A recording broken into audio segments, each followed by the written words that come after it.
Bienvenue dans cette troisième et dernière partie d'Intermatin Week-end. Dans quelques instants, nous aurons l'occasion d'aborder dans le dossier au quotidien la programmation du ciel avec notre invité Salahdine Wadi, un membre du bureau conseil supérieur de l'éducation, de la formation et de la recherche scientifique. Juste après, à partir de 9h30, bien fait pour vous, l'orientation scolaire. L'occasion d'en parler avec professeur Hicham Gerari, universitaire et chef du département de communication à la faculté des sciences et techniques de Mohamedia. A tout de suite sur Channel Inter. Beaucoup de parents et d'étudiants pensent que le choix de l'orientation peut se faire uniquement en fin de terminale et reportent sans cesse la réflexion sur le sujet. L'occasion d'en parler parce que je pense que c'est un thème qui est très important. On va en parler tout de suite avec notre invité Hicham Gerari, universitaire et chef du département de communication à la faculté des sciences de Mohamedia. Bonjour Hicham. Bonjour. Comment allez-vous? Très bien. Merci de répondre à l'invitation de Channel Inter. Alors, je vais juste ajuster le micro, ce n'est pas grave, ce sont les aléas du direct. On va le faire tout de suite. Voilà. Je pense que ça passe beaucoup mieux maintenant. Alors, on y va tout de suite pour parler de ce thème qui concerne, et bien sûr, les élèves, les étudiants et les parents. Parce que je pense que les parents sont très concernés. Alors, quand est-ce qu'on parle d'orientation scolaire, Hicham Gerari? Alors, on parle d'orientation scolaire très très tôt. Oui. Les conseillers en éducation sont très actifs au Maroc, au collège, au lycée. Très bien. Seulement, on en prend véritablement conscience, ça devient de plus en plus poignant. Eh bien, lorsqu'on arrive au baccalauréat, et à ce moment-là, la question de l'insertion professionnelle préoccupe les parents. Maintenant, est-ce qu'on a pris conscience aujourd'hui, Hicham Gerari, que c'est très important d'encadrer, d'accompagner cet élève pour faire le bon choix? Parce que c'est vrai qu'on le remarque ces derniers temps, qu'il y a beaucoup d'élèves, quand on leur pose la question à un certain moment, qu'est-ce que tu as envie de faire de ta vie? Aucune idée. Oui. C'est vrai que c'est catastrophique. Catastrophique. Non, c'est oui, exagéré. Non, le mot est adapté. Le mot est adapté par rapport à ce qui va suivre. Très bien. Alors, vous allez nous expliquer. Oui, bien sûr. Allez-y, Hicham, on vous écoute. Très bien. Alors, en fait, vous avez dit on. Oui. Alors, tout d'abord, il va falloir qu'on sache de qui on parle. L'orientation, ce n'est pas seulement un choix, un choix fait par un élève ou du moins un jeune adulte. L'orientation, c'est un processus qui démarre depuis la petite enfance. D'accord.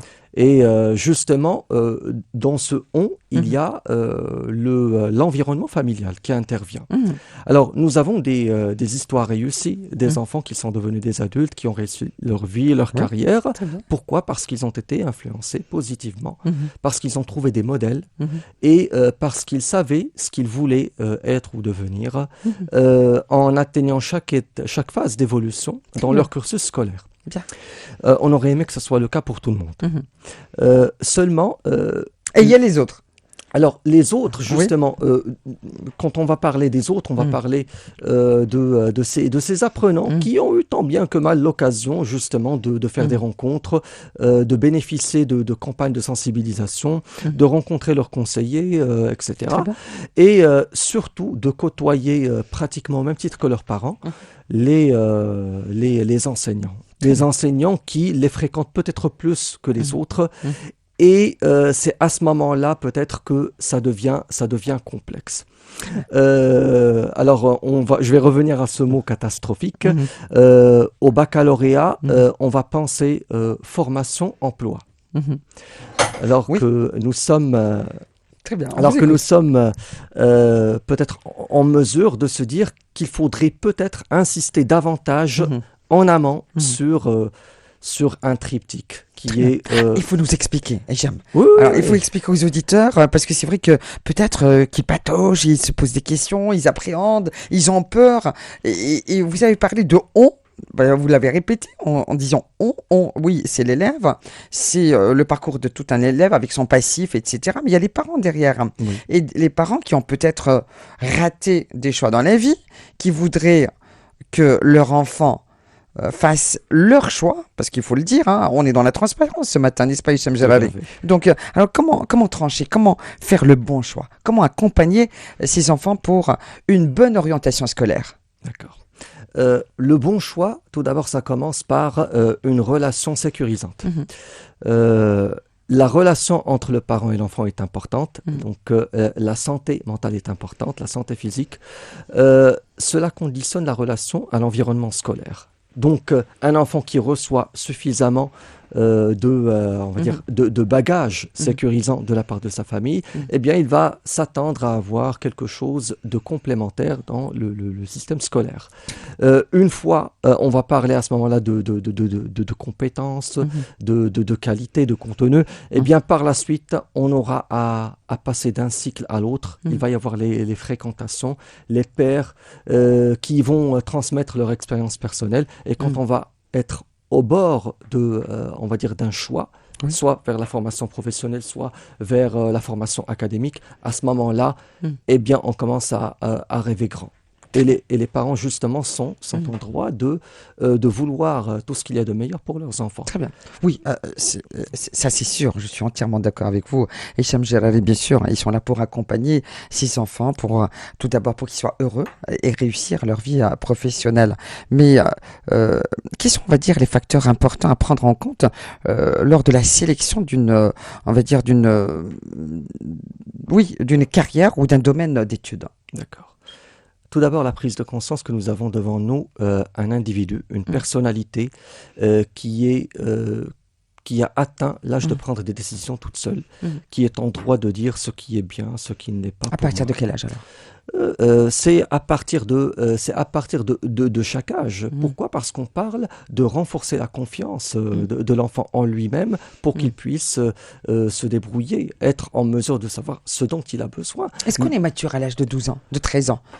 Quand on passe par cette période d'adolescence où on est un peu, je dirais pas, hein, on n'est pas un peu paumé, mais voilà, on a besoin d'être encadré parce que c'est vrai, on est entre l'enfance et l'âge adulte, donc c'est un peu compliqué parfois. Qu'est-ce que vous en pensez? La personnalité se construit avant l'âge adulte et la maturité, le niveau de maturité va culminer avec le niveau de culture, le niveau de perception, de la qualité de vie. Il y a beaucoup de choses qui rentrent en jeu. Maintenant, il y a beaucoup d'étudiants, d'apprenants qui arrivent, mais avec un sentiment, avec des insuffisances, avec un sentiment d'insécurité. Il y a eu des choses qui ont eu lieu dans le passé, et maintenant, le pire, ce qui est catastrophique véritablement, c'est de se dire que je ne vaux aux yeux de ma famille que par le choix que je vais faire. Wow. Et donc, si jamais par exemple, je ne suis pas accepté dans le concours de médecine, ça veut dire que je ne vaux rien. D'accord. En première année de faculté, nous recevons, on va dire, nous avons presque 1000 étudiants à la faculté des sciences et techniques de Mohammedia en première année.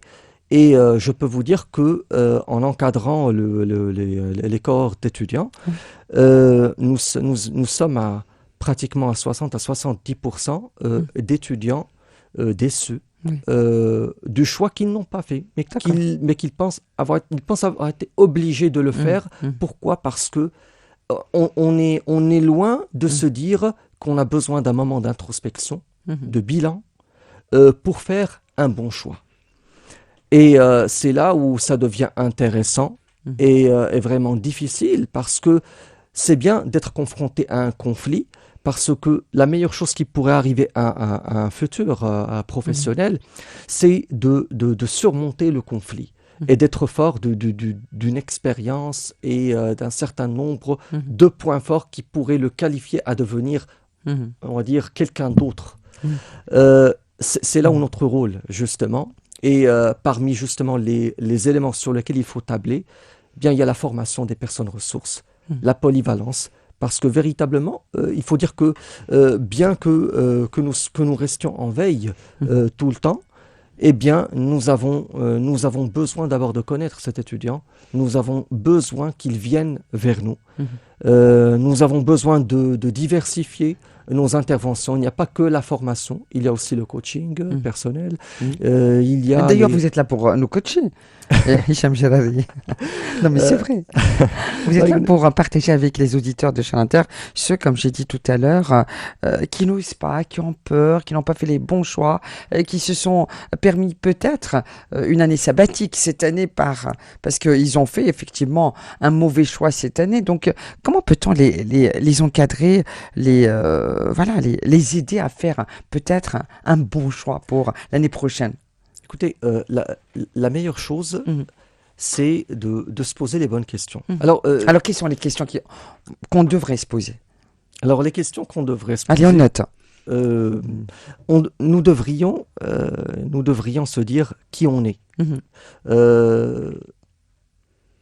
Qu'est-ce qu'on veut? Qu'est-ce qu'on veut de notre parcours? Est-ce qu'on est passionné? Qu'est-ce qui nous amuse le plus? Qu'est-ce que nous voudrions faire de grand? Alors, dans un premier temps, pas pour quelqu'un d'autre, mais qu'est-ce que nous considérons comme un exploit? Aujourd'hui, on parle de... c'est facile de le voir autour de nous, les success stories. Nous en avons une très, très récente dans l'histoire du football marocain. Et c'est quelque chose qui inspire. À un certain moment, tout le monde répète Demnia. Demnia, ça a existé depuis longtemps. Maintenant, oui, ils ont un modèle vivant. Aujourd'hui, s'ils suivent ce conseil, c'est très simple. Il faudrait prendre un moment, il faudrait à un certain moment trouver un environnement propice à la réflexion, à l'introspection, pour pouvoir rebondir et consulter surtout les bonnes personnes. Ne pas se fatiguer, continuer à frapper aux portes. Dans mon département des techniques d'expression et de communication, nous avons des professeurs polyvalents qui représentent un spectre pluridisciplinaire et ils sont tout le temps déployés dans le cadre, bien sûr, de leurs compétences pour accompagner ces étudiants, pour les faire sortir de l'isolement. Catastrophique, c'était le bon mot, parce que si jamais on rate on rate toute une vie, toute une carrière. On rate cette mission, c'est véritablement c'est dévastateur. En 2017, l'OMS relève on va dire 800 cas de suicide annuels chez les jeunes de 15 à 29 ans. Et nous sommes contents, nous sommes fiers lorsque nous voyons des étudiants qui se prennent en main, qui reviennent en arrière, qui se disent « bon, j'ai échoué, ce n'est pas grave, il va falloir que je reprenne un nouveau départ ». Mais il reste encore des personnes qui ne viennent pas nous voir, qui nous envoient des messages, des textos. Et on ne peut pas aller les chercher parce que d'un côté, la loi ne nous donne pas ce droit. On n'a pas le droit d'investir la vie privée des autres. Et on se dit que peut-être il va y avoir un déclic à un certain moment et nous le souhaitons tout le temps. Très bien. Alors, par exemple, on va essayer d'être dans les détails, Hicham Jarari, en parlant de cette orientation scolaire. Alors, quel profil, quelle personnalité pour quelle carrière? Est-ce que c'est possible? Écoutez, aujourd'hui, avec les avancées scientifiques... avec l'intelligence artificielle? Oui, avec l'intelligence artificielle, avec le foisonnement des tests de personnalité, des formations. Aujourd'hui, on peut, disons, trouver un profil dans lequel on pourrait se projeter à travers des données. Des données qui nous révèlent la portée de nos comportements. Très souvent, lorsqu'on va aborder par exemple la théorie de l'iceberg avec nos étudiants, eh bien, on leur donne cette image de l'iceberg avec la face visible et la face cachée.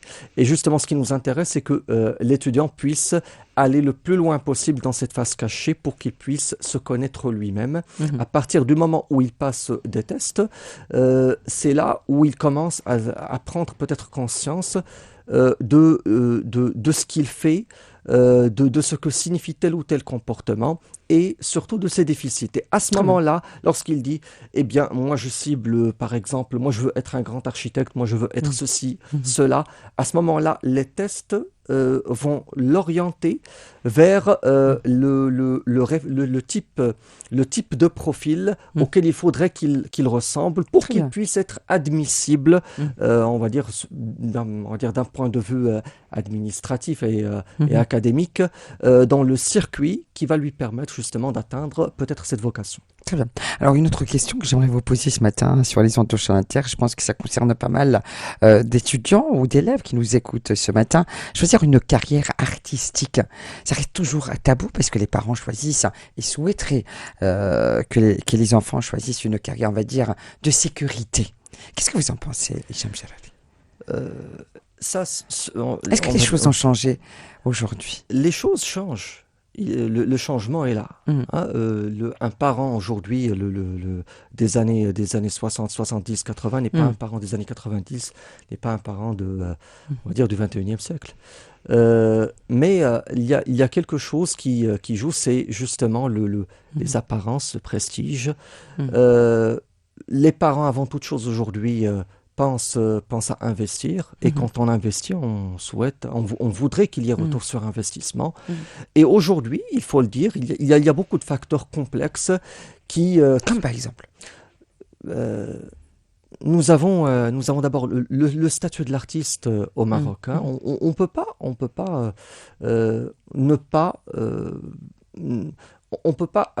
être confronté à un étudiant aujourd'hui pour lui dire, écoutez, on vous encourage à devenir un artiste. Pourquoi? Parce que le statut de l'artiste au Maroc, c'est quand même, ce n'est pas le statut de l'artiste aux États-Unis ou à l'étranger. Oui, mais on avance. On avance, bien sûr. Petit. On avance, justement. Ce qui nous rassure, ce sont ces réussites qu'on voit au Maroc et à l'étranger et qui encouragent les parents à laisser cette marge d'expression et de créativité à leurs enfants parallèlement à leur parcours universitaire ou à leur parcours professionnel. Nous avons des histoires réussies. Je ne parle pas dans l'absolu. J'ai rencontré des parents qui encourageaient leurs enfants justement à démarrer des carrières artistiques. Des parents qui véritablement laissaient leurs enfants, on va dire, aller à l'aventure. Nous avons un exemple d'une histoire réussie, vous la connaissez certainement. Nous avons l'exemple de Bouchra Baïbano. Absolument. Qui a escaladé tous les monts sur cette terre, le mont Everest notamment. En tout cas, joli exemple. Joli exemple, c'est une source de fierté, mais et c'est avant tout un profil d'ingénieur. Elle a reçu un soutien, ses parents l'ont encouragée, elle a été justement marquée par cela et c'est ce qui nous renforce dans nos convictions, parce que effectivement c'est difficile aujourd'hui pour un parent d'accepter quelque chose, surtout si les conditions socio-économiques ne sont pas là. Sont précaires. Voilà, exactement, ne sont pas là, tout simplement. Alors, est-ce qu'on peut faire les deux? Vous êtes dedans, vous êtes dans la communication, Hicham Jalali, mais c'est vrai, est-ce qu'on peut choisir on va dire un cursus on va dire de sécurité et être dans l'art? D'ailleurs, vous l'avez remarqué en parlant de foot, il y a pas mal de joueurs qui ont suivi des études très poussées, etc. Et pareillement le foot comme passion. Bon, ça marche, c'est tant mieux, ça marche pas, bon, bah c'est tant pis, mais j'aurai toujours la sécurité à côté. Qu'est-ce que vous en pensez, Hicham Jalali? Ça marche, ça c'est une réalité. Nous avons beaucoup de jeunes artistes qui se manifestent à l'occasion d'événements, dans les foires, dans les événements qui ont lieu un peu partout. Ce n'est pas impossible. C'est tout le temps. Ils sont tout le temps là à s'exprimer, à montrer leur talent. Nous avons d'ailleurs, à la FSTM, nous avons des clubs. Il y a aujourd'hui les clubs dans les établissements académiques qui leur permettent justement de sublimer leur talent et peut-être même d'évacuer cette tension qui les bouleverse dans leur parcours universitaire, parce que c'est difficile aujourd'hui de faire des études, mais quand l'étudiant est témoin de sa propre réussite, surtout lorsqu'il organise un vernissage ou lorsqu'il participe à une manifestation, à ce moment-là, il y a quelque chose, une transformation en lui qui l'aide justement à réussir. C'est cette valorisation qu'il reçoit de son entourage, de son entourage familial, de son entourage académique, et qui booste justement son envie d'en faire davantage. Très bien. Alors, vous avez parlé des décennies, des générations. La génération des années 70 n'a rien à voir avec celle des années 80, ni de la génération 2.0, n'est-ce pas, Hicham Gerari? Donc, effectivement, aujourd'hui, est-ce qu'on peut faire de bons choix quand on est peut-être, quand on suit les réseaux sociaux? Est-ce que les réseaux sociaux représentent aujourd'hui un danger pour cette nouvelle génération? Pour faire, bien sûr, le bon choix. Toute technologie est bonne à partir du moment où elle dessert des objectifs précis. Alors, il y a la pratique libre dans les réseaux sociaux, il y a la pratique réglementée, contrôlée. Dans les pratiques libres, on peut rencontrer pratiquement tout le monde et n'importe qui. Il y a l'influence des pairs, il y a l'influence des proches. Dans une pratique contrôlée, les différents acteurs socio-économiques marocains sont présents aussi sur les réseaux. Ils canalisent un certain nombre d'énergie pour qu'il y ait avancement, pour qu'il y ait une bonne orientation. Et c'est quelque chose qui marche très bien. Aujourd'hui, on parle d'enseignement en présentiel, d'enseignement à distance. L'enseignement à distance repose également sur le déploiement des ressources numériques pour pouvoir peut-être interagir différemment que dans l'espace de cours. Et c'est là où ça devient important parce que, pour une fois peut-être, lorsque l'étudiant passera à des niveaux supérieurs, il va constater que la société qu'il a jusqu'à maintenant accompagnée et formée, eh bien, ne détient pas le monopole de la décision. Ce n'est pas elle qui le nourrit de culture, etc. Mais lui aussi, il inverse ce processus et il devient détenteur de passion, de loisirs, de savoir. Et donc, lui aussi, il participe en retour à la construction de la société. Et je crois que nos jeunes sont conscients de ça et ils sont très actifs dans les réseaux sociaux. Très bien. Savoir en profiter à bon escient, c'est ça ce que vous voulez dire. Exactement. Savoir en profiter à bon escient. Alors voilà, suite à cette rencontre, on va juste reformuler. C'est très bien, c'est très important de reformuler juste pour bien fixer les idées. Alors, en parlant de cette rencontre, Hicham Gerari, qu'est-ce qu'on doit absolument retenir? Quels sont vos messages clés qu'on doit absolument partager ce matin avec les auditeurs de Chanter qui devraient retenir? Nous devons retenir que la relation que nous allons nouer avec notre vis-à-vis, qu'il soit parent, qu'il soit élève, qu'il soit professeur, est importante. Chaque relation va avoir son apport à partir du moment où elle se pratique correctement. Nous avons des contraintes, certes, mais le fait d'être conscient que la motivation est importante, la valeur ajoutée est importante, l'estime de soi est importante, eh bien, un jeune aujourd'hui a de la valeur. Il faut qu'il en soit convaincu. Il vaut d'abord en tant qu'être humain. Il a de la valeur parce qu'il bénéficie de l'amour de son entourage. Il a de la valeur parce qu'il représente l'avenir. Et de notre côté, en tant que formateur, en tant que pédagogue, en tant que parent, notre devoir, c'est justement de le lui rappeler tout le temps. Parce qu'il compte ou elle compte à nos yeux. Et le fait que nous soyons nous-mêmes meilleurs et que nous restions constamment en veille pour nous améliorer, ça va l'aider, lui ou elle, à s'améliorer également. C'est notre devoir. Ce n'est pas toujours facile. Il faut qu'il y ait un contexte, il faut qu'il y ait un environnement. Il y a des variables et des constantes, mais il faut absolument qu'on cherche à les mettre en place pour couvrir un maximum de jeunes. Et il faut se donner les moyens de ses ambitions, n'est-ce pas, Hicham Gerali? Exactement. Alors, vous êtes universitaire et chef du département de communication à la faculté des sciences de Mohammedia. Est-ce que vous avez fait le bon choix par rapport à votre carrière? J'ai fait le bon choix. Si c'était à refaire? En fait, j'avais deux choix. J'étais passionné par la généalogie et j'ai remonté la généalogie de ma famille pour découvrir que dans ma famille, il y avait deux profils qui se distinguaient. Il y avait des militaires et il y avait des enseignants. Très bien. Alors j'ai tenté en 1998 concours à l'académie militaire. Ça n'a pas marché, un problème de vœux. Oui.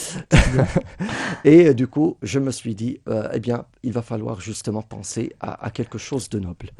Et justement, au fur et à mesure que j'avançais, j'ai découvert effectivement qu'il y avait beaucoup de personnes qui m'ont précédé, beaucoup de mes prédécesseurs se donnaient à fond dans ce métier. Ils avaient la satisfaction dont ils rêvaient. J'ai suivi leur exemple. C'est un métier passionnant. C'est un métier qui nous maintient jeunes au fond de nous et qui nous expose à des défis qu'on souhaiterait peut-être réussir ailleurs, mais qui nous aident quand même à semer peut-être les graines de l'optimisme et de l'édification de soi-même pour que nous puissions justement progresser à grands pas. En tout cas, merci de venir nous en parler aujourd'hui sur les ondes de Chanteur. On peut vous suivre sur les réseaux sociaux, Hicham Gerali? Tout à fait. Nous avons notre chaîne YouTube du département des Tech sur YouTube. Aujourd'hui, il suffit de taper département des Tech. Et nous avons justement différentes manifestations, des résumés d'événements, des capsules pédagogiques. Nous recevons constamment des demandes de la part des étudiants par rapport à certains aspects de leur personnalité à développer. Et ça nous permet justement de sortir de l'univers des études pour pouvoir interagir avec eux différemment. Merci. En tous les cas, c'était la première fois. J'espère que ce n'est pas la dernière de venir, bien sûr, aborder ce thème qui concerne pas mal d'auditeurs ce matin sur les ondes de Chanteur, l'orientation scolaire avec notre invité, professeur Hicham Gerali, universitaire et chef du département de communication à la faculté des sciences de Mohammedia. À bientôt. À bientôt. Merci beaucoup. Belle journée. Belle journée à vous tous. Et voilà, c'est fini pour Intermatin Week-end.